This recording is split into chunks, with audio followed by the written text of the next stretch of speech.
Grande Gueule avec aujourd'hui Claire Aupetit, notre commerçante de Normandie, l'avocat Gilles William Golnadel, Étienne Liebig, l'éducateur. Les GG veulent savoir s'il faut avoir peur de cette maladie de Lyme.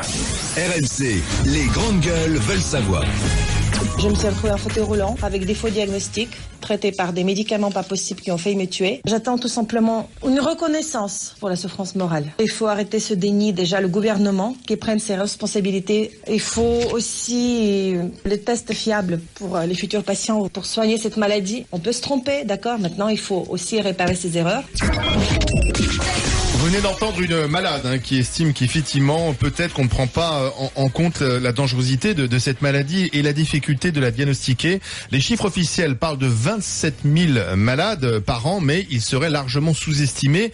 La borréliose de Lyme est une maladie infectieuse, non contagieuse, transmise par les morsures de tiques. Je vous propose d'écouter tout de suite le médecin, le docteur Thierry Médinski. Bonjour. Oui, bonjour. Vous êtes membre de la Fédération française des maladies vectorielles à tiques, médecin des Hautes-Pyrénées, et vous êtes en colère, j'ai l'impression, parce que vous dites aujourd'hui on n'a pas pris la réalité en compte, la réalité de cette maladie et des dégâts qu'elle commet. Alors, la fédération française contre les maladies vectorielles. Oui, bien sûr. Donc, c'est une maladie qui est en pleine expansion pour une raison très simple, c'est que les tiques elles-mêmes dans la nature sont en pleine expansion. Pourquoi ? Pourquoi ? C'est lié à des raisons climatiques, environnementales, le réchauffement climatique, les modifications au niveau de la faune, qui font que on retrouve de plus en plus de tiques et des tiques de plus en plus haut en montagne également. D'accord, donc de plus en plus de tiques, donc une maladie qui se propage. Forcément, par votre conséquence, la tique étant le vecteur de la maladie, s'il y a plus de tiques, il y a plus de maladies. C'est assez automatique. Et donc, le problème, c'est que nous avons des tests qui manquent d'une fiabilité au niveau du dépistage. Donc, forcément, on passe à côté de diagnostics assez souvent. D'accord, mais alors, quels sont les symptômes ? Alors, il faut bien différencier... parce qu'il y a souvent une confusion, le stade primaire du stade secondaire. Le stade primaire, il est relativement simple. On est piqué par une tique, et puis dans les heures ou dans les jours ou dans le mois qui suit, il apparaît une lésion cutanée qu'on appelle l'érythème migrant. L'érythème migrant, c'est une sorte de tache rouge située autour de la piqûre qui a tendance à s'étendre de façon un petit peu concentrique. Comme des anneaux, oui. Voilà, vers l'extérieur. Et lorsqu'on a ce symptôme-là, c'est une urgence en quelque sorte. Il faut aller consulter son médecin traitant et immédiatement mettre les patients sous antibiotiques. D'accord. Et donc là, quand on intervient rapidement, a priori, ça va ? A priori, ça va. Et donc, sur cette phase primaire, il n'y a pas de problème, il n'y a pas de polémique. La polémique, elle se situe au niveau de la phase secondaire, en fait. Pourquoi ? Lorsque la piqûre de tique est passée inaperçue, ou bien il y a une piqûre de tique infectée, mais il n'y a pas eu d'érythème migrant. Donc, dans un premier temps, tout va bien. Et puis, au bout de quelques mois ou quelques années, il y a des symptômes qui apparaissent. Ce sont des symptômes assez bizarres, qu'on n'arrive pas à identifier, qui touchent plusieurs organes, de la fatigue, des douleurs, des troubles de concentration, des oublis. Des troubles dépressifs aussi, j'ai vu ça. Des troubles dépressifs également, ça peut au minimum donner des symptômes d'irritabilité, d'angoisse, voire de dépression, voire dans certains cas des idées suicidaires même, ça arrive. Mais alors, pourquoi vous dites c'est polémique à ce moment-là ? Je comprends pas. Le problème, c'est que lorsqu'on fait des tests sanguins, on peut retrouver des tests sanguins tout à fait négatifs, alors que les gens ont bel et bien la maladie. Donc on n'a pas les bons tests ?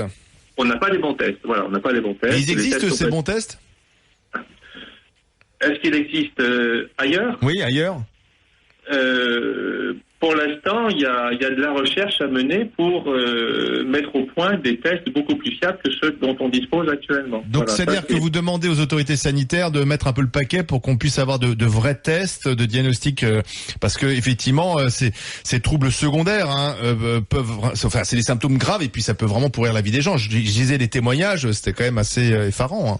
Et ça peut la pourrir pendant des années. Pendant des années, oui.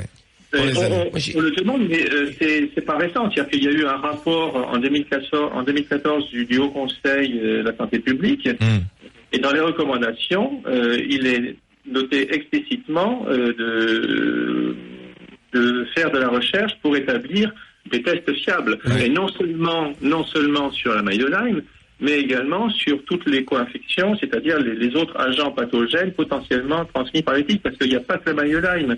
Dans une tique, vous pouvez avoir 3, 4, 5, voire 10 ou plus agents pathogènes potentiellement. Alors, question de Gilles William Golnadel. Oui, bonjour docteur. Moi j'ai une question pratique, peut-être un peu saugrenue.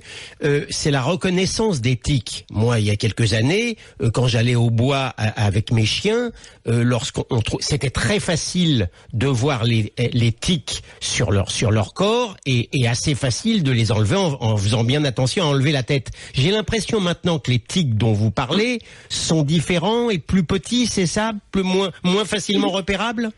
Il y a différents stades. Il y a les tiques stade adulte, il y a les larves, il y a les nymphes. Donc effectivement, une nymphe, c'est très petit, hein, c'est de l'ordre du millimètre peut-être. Du millimètre. C'est pas les mêmes que ceux des chiens. Donc on a du mal à les voir, ceux-là. Ah, les nymphes, on peut avoir du mal à les voir. Une tique normale, vous la voyez comme vous voyez une tique sur votre chien ou sur votre chien. Voilà. Merci docteur pour ces précisions. Donc vous avez entendu le problème clair. On va voir Françoise au 32-16, Étienne. Le problème c'est la prévention et le fait que et la recherche. Oui, la recherche bien sûr, en souhaitant qu'elle avance, mais surtout c'est la question de la prévention. C'est-à-dire qu'est-ce que ça veut dire? Ça veut dire que faut pas aller pieds nus dans l'herbe. Alors c'est encore là on parle toujours de restrictions de liberté. Là, c'est vrai que se rouler dans l'herbe quand on est un gamin, c'est quand même un des grands bonheurs. Tu vois, être un peu coincé sur ça. Là-dessus, sauf si on intervient tout de suite. Si on intervient tout de suite, le traitement antibiotique suffit. Ce qu'il faut faire attention, c'est quand même les herbes hautes. Hein. En général, c'est sur ta pelouse, si c'est bien tondu, bien entretenu, tu n'as pas de tiques. Par contre, tu vas trouver les tiques dès que tu as un endroit où l'herbe est beaucoup plus haute, etc. Je suis pas sûr de ça. Hein. Donc, si. Pas dire je vois. Ouais, mais pas les tiques de chien là. Je vois, mais plus souvent ça. Par contre, là où il y a aussi un manque d'information, c'est justement sur la différence des tiques. Parce que le tique, quand on nous parle de piqûre, moi j'arrive pas bien à comprendre, puisque le tique en général mort rentre dans le porc et suce ton sang et grossit au fur et à mesure qu'il boit ton sang. Alors que là on te parle de piqûre comme on te parle d'une piqûre de moustique. Même morsure. Un érythème. On a l'impression qu'il mord indolore et qu'il lâche. Alors que normalement le tique mort suce le sang et reste là. C'est là où je comprends pas bien. Françoise est avec nous, 32-16, bonjour. Bonjour. Vous nous appelez de la Loire. Alors justement, dans la Loire, il y en a pas mal des tiques, paraît-il. Tout à fait. Alors en plus, moi j'habite dans un endroit boisé. Tout ce qui a été dit, c'est tout à fait rigoureusement exact. On ne sait pas. Alors c'est vrai que moi, quand voyez hier, je marchais, une tique est montée, je l'ai enlevée tout de suite. Elle était toute petite et je ne sais pas si je l'ai prise sur de l'herbe rase ou sur des hautes herbes, voire même peut-être dans les arbres. Je ne sais pas. Ça, et votre mari est touché? Voilà, tout à fait. Donc lui, la maladie de Lyme a été détectée en 2002. Il avait été traité sous antibiotiques. Il n'y avait pas de problème majeur. Et puis ces derniers temps, il montrait tout ce qui a été dit, irritabilité, changement de comportement et surtout des fourmillements dans le bras, en paresthésie. Et donc on a un petit peu pris peur. On a appelé SAMU. Il a été hospitalisé une semaine. Diagnostic un peu confus. AVC, peut-être pas. Bon, il est ressorti avec une AIT et on l'a laissé un petit peu dans la nature. Et ce week-end, rebelote, mais sous d'autres formes.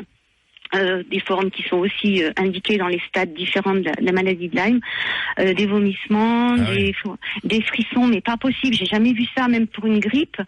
Mal au ventre, plein de choses. Qu'est-ce que disent les médecins alors quand vous allez à l'hôpital? Alors là, on a appelé le SAMU. Et là, il y a personne. On nous a envoyé un médecin, on l'a attendu jusqu'à 5 heures et on a fini par aller voir un médecin de garde de campagne on lui a montré la sérologie et à partir de ce moment-là, il m'a paru extrêmement embarrassé. Il a dit effectivement, c'est positif, mais on sentait quand même un embarras qu'on retrouve d'ailleurs dans le corps médical. Et à ce jour, il a été détecté avec une pyélonéphrite, si je ne me trompe pas, plus une infection urinaire. Et la maladie de Lyme, on l'a évoqué, je lui ai donné la sérologie, celui qu'il a, et on ne veut pas en entendre parler, quoi. C'est ça le souci. Vous pensez qu'il y a un manque de formation là actuellement chez les médecins généralistes? Si on ne va pas chez les spécialistes. Et donc en fait, il passe à côté de la bactérie parce qu'il détermine pas, ils connaissent pas bien la sérologie et les implications, quoi. Tout à fait ça. Je me retrouve tout à fait dans ce qui a été dit. Merci d'ailleurs d'aborder ce sujet. Parce que quand on lit, alors je vais parler de l'Obs puisque j'ai vu l'article également, ça fait peur, quoi. Mettons-nous à la place des gens qui sont bien plus atteints que nous. C'est la panique totale parce que vous évoluez dans un monde de contradictions. En fait, vous avez l'impression que tout est contradictoire et vous savez plus où aller. C'est un petit peu... Voilà. Bon courage à vous, Françoise, merci, et surtout Françoise. à votre mari. Merci d'avoir témoigné. Et puis Max est avec nous. Bonjour, Max. Bonjour. Vous êtes chasseur, Max, et alors les tiques, vous les rencontrez, c'est ça, lorsque vous partez en chasse? Oui, parce que par exemple, si vous prenez un chevreuil, c'est 50-60 tiques sur un chevreuil. Et ce sont les mêmes que ceux qui montent sur les hommes? Vous êtes c'est les mêmes. Vous savez, en forêt, en général, quand vous allez vous promener, ils choisissent pas l'homme ou le chevreuil. C'est différent. Donc moi, j'ai effectivement été piqué. Mais j'ai été piqué il y a un petit moment déjà. Mais il y a 4 ans, un médecin non conventionné m'avait dit qu'il y aurait un scandale effectivement sur la maladie de Lyme, parce que les médecins ne le prenaient pas en compte. Ils avaient une formation relativement restreinte, ce que dit l'auditrice précédente. Et cette personne travaillait entre autres avec un professeur qui s'est exilé aux États-Unis, qui avait trouvé le VIH, et ils avaient annoncé effectivement cette prolifération de la maladie de Lyme. Et il faut savoir que, en fait, on disait tout à l'heure que les laboratoires n'avaient pas la solution. Il faut savoir que la solution existe en Allemagne. Il y a des laboratoires qui sont très performants pour retrouver cette maladie, la Borrelia. Oui, la Borrelia. Et à la limite, elle m'avait dit, si on peut pas arriver par la langue, les seuls qui sont aptes à pouvoir trouver ceci, ce sont les vétérinaires.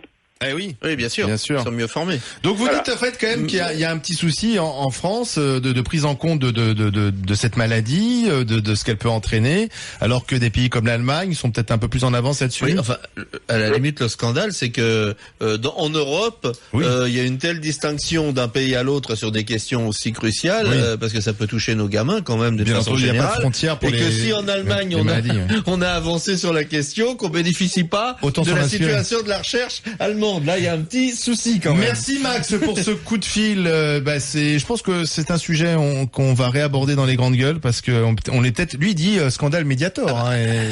Il fait référence au Mediator. Allez, à tout de suite dans les grandes gueules avec grande gueule du jour, Laurence Rossignol, qui fustige cette folie Pokémon Go qui s'est emparée de la France, notamment ce week-end.